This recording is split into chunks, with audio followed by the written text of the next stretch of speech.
Hello guys, तो कैसे हैं आप सब। उम्मीद करती हूँ कि आप सब बहुत बढ़िया होंगे। तो चलिए फिर से एक नए क्वेश्चन के साथ हम हमारी पीवाई की सीरीज़ वापस से शुरू करते हैं। तो आज का जो क्वेश्चन है गाइस वो किसके बारे में है, वो है एसिडिटी के बारे में। तो देखिए इस क्वेश्चन में क्या दिया गया है। जो एसिडिटी है, the acidity of the second, हाँ जी। तो क्वेश्चन क्या है guys, the acidity of normal rain water is due to. Acidity means guys, acidity means lower in pH, यानी जिसका पीएच 0 से लेके 7 तक की रेंज में लाई करता होगा। The acidity of normal rain water is due to, तो उसका मेन रीज़न क्या है कि जो रेन वाटर होता है उसकी जो एसिडिटी होती है, जो उसका जो पीएच होता है वो एसिडिक नेचर में आता है। उसका रीज़न क्या है गाइस, ये आपको बताना है इस क्वेश्चन में। तो इसके ऑप्शन आपको दिए गए हैं। First is CO2, second is Cl2, third is NO2 and fourth is SO2। तो इसका राइट आंसर आपको पता होगा गाइस, लेकिन फिर मैं आपको शोर करके बता देती हूँ। जो इसका राइट आंसर है वो है CO2। अब CO2 क्यों है, इसका रीज़न क्या है, अब हम ये आगे पढ़ेंगे। तो अगर आपको इसकी डिटेल कंसेप्ट में जाना है तो आपको ये पूरा वीडियो देखना पड़ेगा गाइस। हाँ, थोड़ा सा लेंथी हो सकता है वीडियो, बट ये पक्का आपके लिए इन्फॉर्मेटिव होगा, इस बात की मैं आपको गारंटी देती हूँ। तो चलिए आगे बात करते हैं एसिडिटी के बारे में। अब गाइस पता होना चाहिए कि जो एसिडिटी है वो क्या है। सबसे पहले मैं इसकी बेसिक से स्टार्ट कर देती हूँ, 0 से लेके हम आगे फर्दर कंटिन्यू करेंगे टू प्रो लेवल। तो एसिडिटी गाइस अब हमें पता है कि लोअर पीएच होगा, यानी पीएच जो होगा वो 0 से लेके 7 तक की रेंज में लाई करेगा। सेकेंड वन, इसका जो पीएच जो एसिडिक नेचर है वो क्यों है, वो हमने बता दिया मैम, CO2 के कारण है। थर्ड वन, कि जो एसिडिक तो है रेन वाटर का, मतलब जो रेन वाटर होता है वो एसिडिक नेचर का है, बट उसकी जो वैल्यू होती है वो किसके बीच में लाई कर रही है, 0 to 7 तो बहुत बड़ी रेंज होगी, तो वो किसके बीच में लाई करती है, 5 से लेके 5.5। अब आगे बात करें तो क्या हो सकता है कि जो एसिडिक नेचर होता है रेन वाटर का वो CO2 के कारण ही क्यों हो रहा है। पोल्यूशन तो बहुत सारी गैसेस कर रही हैं, CO2 तो इतना, मतलब CO2 ही क्यों कर रही है, जो एसिडिक नेचर है उसको इंक्रीज CO2 ही क्यों कर रही है। उसका प्रोसीजर क्या है, सबसे इम्पोर्टेंट है प्रोसीजर। यहाँ पे कोच मुझ चुके हैं, आगे करते हैं गाइस। देखिए, हाँ जी, हमारी नेक्स्ट स्लाइड। तो उसका रीज़न क्या है, रीज़न गाइस सबसे पहले ज़रूरी है ये जानना कि CO2 है उसका एमिशन किसके थ्रू हो रहा है। जो CO2 का एमिशन है वो काफ़ी सारे सोर्सेज के थ्रू होता है, लेकिन जो सबसे उसमें मेजर सोर्स है वो है फॉसिल फ्यूल। फॉसिल फ्यूल में हमारे कोल, पेट्रोलियम, ये सारी चीज़ें आ जाती हैं, वो आपको पता है, लेकिन उसके बारे में हम फर्दर बात करेंगे। उसके अलावा थर्मल पावर प्लांट के थ्रू या फिर व्हीकल्स के थ्रू, इनके थ्रू भी क्या हो रहा है कि CO2 का एमिशन हो रहा है। तो ये कुछ कुछ क्या थे, सोर्सेज थे CO2 के। लेकिन जानना ये इंपॉर्टेंट नहीं है कि CO2 के सोर्सेज क्या हैं, वो तो हमें ऑलरेडी पता है मैम, लेकिन ये जस्ट एक रिवीजन के लिए बताया आपको कि जो CO2 के सोर्सेज हैं वो क्या है। तो अभी बात करते हैं प्रोसीजर के बारे में। CO2 है गाइस, वो रिलीज़ हो गया, जैसे ही वो क्या करेगा, रिएक्ट करेगा वाटर के साथ, क्योंकि रेन वाटर में तो वाटर हो गई। जैसे ही वो रेन वाटर के साथ रिएक्ट करेगा तो वो किसकी फॉर्मेशन कर देगा, H2CO3 की फॉर्मेशन कर देगा। अब हमें पता है कि जो H2CO3 है वो क्या है, वीक एसिड है। हाँ जी, हमें पता है। अब ये क्या करेगा, जैसे ही H2CO3 होता है, यानी कार्बोनिक एसिड की यहाँ पे फॉर्मेशन होगी, ये फर्दर रिएक्ट करेगा, ये फर्दर टूटेगा। अगर ये फर्दर टूटेगा तो इसमें से क्या है, ये हाइड्रोजन का लिबरेशन हो जाएगा, यानी एक H पॉजिटिव प्लस में HCO3 नेगेटिव। बिल्कुल। अब ये फर्दर क्या करेगा, ये H पॉजिटिव है, यानी ये क्या किसको रिप्रेजेंट कर रहा है, एसिडिटी को रिप्रेजेंट कर रहा है। इसी के कारण क्या हो रहा है कि जो रेन वाटर का नेचर है वो क्या है, एसिडिक नेचर का है। अब यही सेम फिनोमेना अगर हम ओशन के केस में लगाएं तो वहाँ पे क्या होगा, चलिए ये देखते हैं। तो यहाँ तक आपको क्लियर हो गया। नेक्स्ट बात करते हैं ओशन के केस में। अगर ओशन के केस में बात करते हैं तो वहाँ पे अगर एसिडिटी में इंक्रीज़ हो रहा है, इंक्रीज इन एसिडिटी, यानी lowering of pH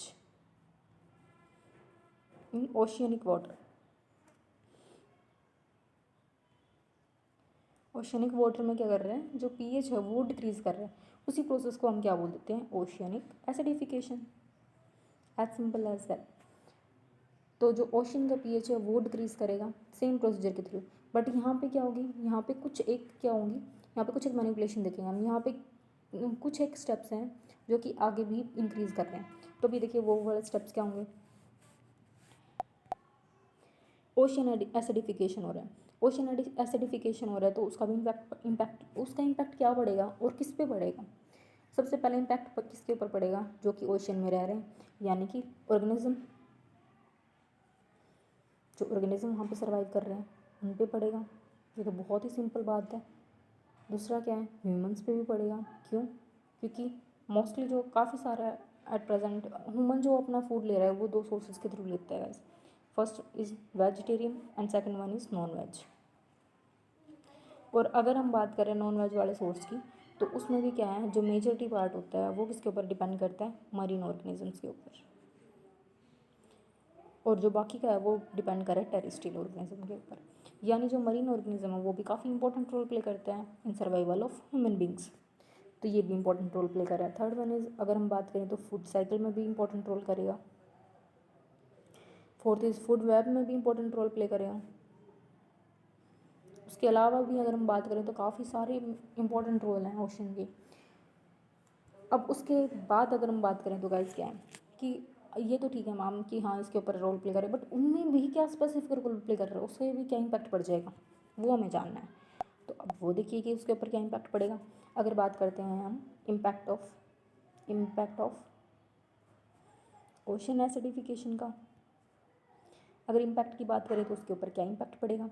सबसे पहले अगर मैं ऑर्गेनिज्म की बेसिस पे बात कर रही हूँ तो मैंने दो में डिवाइड करती हूँ, दो कैटेगरीज में। सबसे पहले होगा वो ऑर्गेनिज्म जिनमें क्या है, कैल्शियम, यानी कि जिन्हें कैल्शियम की रिक्वायरमेंट होगी उन्हें मैं बोल दूँगी कैल्सीफाइंग ऑर्गेनिज्म। और सेकंड वन की हमें ज़रूरत नहीं है, हम सही है, हमारा उसके बिना भी काम चल सकता है, तो वो क्या है, नॉन कैल्सीफाइंग ऑर्गेनिज्म। सही है भाई, बिना उसके भी काम चल रहा है तो अच्छी बात है। तो दो कैटेगरीज में हमने डिवाइड कर दिया, first one is calcifying organism and second one is non calcifying organism. अब बात करते हैं कि जो कैल्सीफाइंग ऑर्गेनिज्म है उनका क्या, उनके ऊपर क्या इफेक्ट पड़ेगा अगर ओशियन एसिडिफिकेशन हो रहा है तो वो दिखते हैं। अब ओशियन एसिडिफिकेशन में फॉर एग्जांपल मैं ले लेती हूँ, कल अब बात कर रहे हैं हम सिर्फ कैल्सीफाइंग ऑर्गेनिज्म की, सिर्फ बात करें कैल्सीफाइंग ऑर्गेनिज्म की।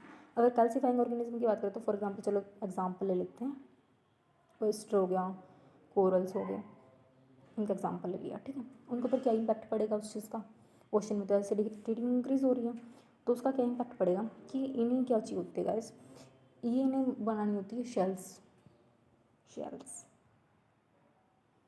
स्केल्टन। अगर जैसे ह्यूमंस की बात करें तो जैसे कि बोन्स, ये ह्यूमंस में है बोन्स, हमारी जो बोन्स होती हैं उसका जो मेन इंपॉर्टेंट अगर बात करें जो कंपोनेंट है वो क्या है, कैल्शियम है। तो वैसे इन्हें भी क्या चाहिए होता है, कैल्शियम चाहिए होती है। कैल्शियम के अलावा इन्हें क्या चाहिए होता है, कार्बोनेट चाहिए होता है।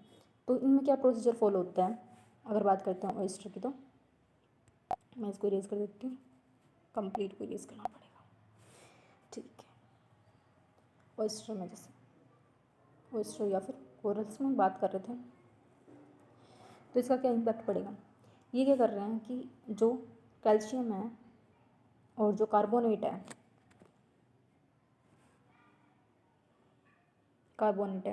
इसकी रिएक्शन करवाते हैं, इसमें इनकी रिएक्शन होगी और इससे क्या होगी कि इनके स्केल्टन हैं, शेल्स हैं, या फिर इनके जो मेन इंपॉर्टेंट इन्हें जो चाहिए होता है सर्वाइवल के लिए, जैसे कि वही शेल्स वगैरह बनानी है, इन्हें हार्ड शेल्स होती हैं गाइस, स्केल्टन की फॉर्मेशन करनी है वो, तो उसकी फॉर्मेशन के लिए इंपॉर्टेंट, मतलब एक तरह का इंपॉर्टेंट रिएक्शन है इनके लिए।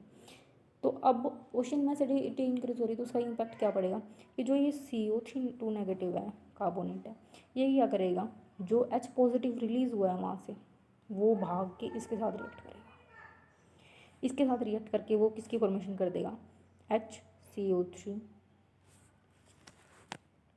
नेगेटिव की फॉर्मेशन कर देगा।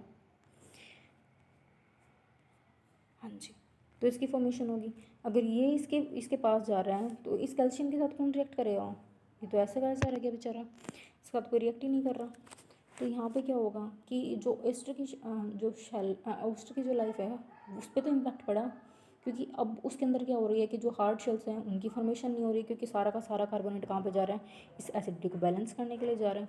और अगर ओशन में एसिडिटी इसी तरीके से इंक्रीज़ करते ही एक मतलब अगर देखा जाए तो एक रिसर्च करेगी, मेरे को उस रिसर्च का नाम याद नहीं आ रहा है, बट उसमें क्या देखा गया कि जैसे जैसे जो एसिडिटी होती है हाई एसिडिक नेचर पे अगर देखा जाए तो इनफैक्ट जो कैल्शियम होता है वो ही डिजोल्व होना स्टार्ट हो रहा है एसिडिक नेचर पे। तो इतना ज़्यादा इम्पैक्ट पड़ता है गाइस, तो आप खुद एज्यूम कर सकते हो उस चीज़ के लिए। उसके अलावा ये था कैल्सीफाइंग ऑर्गेनिज्म के बारे में। अगर हम बात करते हैं नॉन कैल्सीफाइंग ऑर्गेनिज्म के बारे में, किसके बारे में बात कर रहे हैं, नॉन कैल्सीफाइंग, पेंसिल चली गई है। तो चलिए कोई बात नहीं, आप सुन लीजिए। अगर हम बात करते हैं नॉन कैल्सीफाइंग ऑर्गेनिज्म के बारे में, अगर नॉन कैल्सीफाइंग ऑर्गेनिज्म के बारे में बात करें तो उसके ऊपर क्या इम्पैक्ट पड़ेगा। सबसे पहले देखो कुछ एक मैं आपको इम्पैक्ट बता देती हूँ जो कि मतलब आपको जानने ज़रूरी है। तो उनमें से पहला है कि जो कुछ एक फिशेज़ होती हैं जो कि उसी पीएच मतलब उसी पीएच पे खुद को उन्होंने मेंटेन करके रख रखा है, होम्योस्टेसिस लगा लीजिए। मतलब वो क्या होती है, स्टीनोथर्मल आपने सुना होगा। मतलब एक वो थोड़ा सा नैरो टेम्परेचर में वेरिएशन आ गई तो वो सर्वाइव नहीं कर पाते। उसी तरीके से क्या होता है कि वो क्या है कि पीएच के थ्रू भी इसी तरीके से बैलेंस है। अगर पीएच में वेरिएशन आएगा तो वो उसके अकॉर्डिंग अडेप्ट नहीं कर पाते, फर्स्ट वन। सेकेंड वन क्या है कि कुछ एक फिशेज़ हैं, फॉर एग्ज़ाम्पल अगर मैं बात करूँ तो क्लाउन फिश जैसे, वो क्या कर रही है कि वो अपने जो प्रे है उसको डिटेक्ट ही कर पाती है जब जो पीएच होता है वो नॉर्मल होगा। अगर पीएच डिक्रीज़ कर रहा है यानी एसिडिटी इंक्रीज़ कर रही है तो वो अपने जो प्रे है उसको डिटेक्ट नहीं कर पा रही है। अब वो डिटेक्ट नहीं कर पाएगी तो वो खाएगी क्या, और अगर वो खाएगी नहीं तो उसका रोल सीधा क्या इसके ऊपर पड़ रहा है, बाकी के ऑर्गेनिज्म पे पड़ रहा है, हाइयर ट्रॉपिक्स लेवल पे पड़ रहा है। तो उसके कारण भी क्या होती है, जो फूड साइकिल होती है वो डिस्टर्ब होगी। तो तीसरा जो इम्पैक्ट है वो यही है कि फूड साइकिल या फिर फूड वेब है उसमें डिस्टर्बेंस होगा। तो अब इन सभी प्रोसीजर में क्या है कि इन सभी प्रोसीजर में एक इम्पॉर्टेंट बात ये है कि इसमें बेनिफिट किसको हो रहा है। अगर बेनिफिट की बात देखी जाए तो CO2 इंक्रीज़ हो रही है। CO2 इंक्रीज़ होएगी तो सबसे पहला इंपॉर्टेंट बेनिफिट किसको होगा, वो होगा एल्गी को या फिर सी ग्रास को। एल्गी को क्या बेनिफिट होगा, अगर CO2 इंक्रीज़ होगी तो एल्गी को तो मतलब फोटोसिंथेसिस है वो CO2 की प्रेजेंस में कर रही है। तो हम नॉर्मल सी बात है कि वो क्या करेगी, हाई फोटोसिंथेसिस, उसका फोटोसिंथेसिस का रेट इंक्रीज़ हो जाएगा। अगर उसके फोटोसिंथेसिस का रेट इंक्रीज़ हो रहा है तो उसकी ग्रोथ हो रही है तो अच्छा उसी को फ़ायदा है, लेकिन बाकी ऑर्गेनिज्म को क्या उसका लॉस हो रहा है। तो ये था एसिडिफिकेशन के बारे में। हाँ गाइस, इसके अलावा एक जो इम्पोर्टेंट है, मतलब अभी तो क्वेश्चन आया नहीं है बट फिर भी आ सकता है कि एवरेज जो pH है ओशन का वो एट प्रेजेंट क्या है, वो है 8। और अगर बात करें तो गाइस वैसे ये जस्ट नॉलेज के लिए है कि अगर इस सेंचुरी के हमारी जो अभी 21वीं सदी चल रही है इसके ख़त्म होने तक जो pH होगा वो 7.8 तक पहुंच जाएगा। अभी का जो pH है वो हमें लग रहा होगा कि 8.1 तो सही है, बेसिक में ही आ जाता है, 7 तक तो न्यूट्रल ही होता है, कोई इम्पैक्ट नहीं पड़ता। बट गाइस इम्पैक्ट पड़ता है, हर एक हमारे हर एक स्टेप पे इम्पैक्ट पड़ता है। तो गाइस आप भी उस चीज़ के लिए ध्यान रखिए कि आपके कारण किसी भी ऑर्गेनिज्म को बिल्कुल ज़रा सा भी नुकसान ना पहुँचे। एनीवेज, अगर आपको वीडियो पसंद आई हो तो लाइक कमेंट शेयर सब्सक्राइब कर दीजिएगा गाइस। Thank you.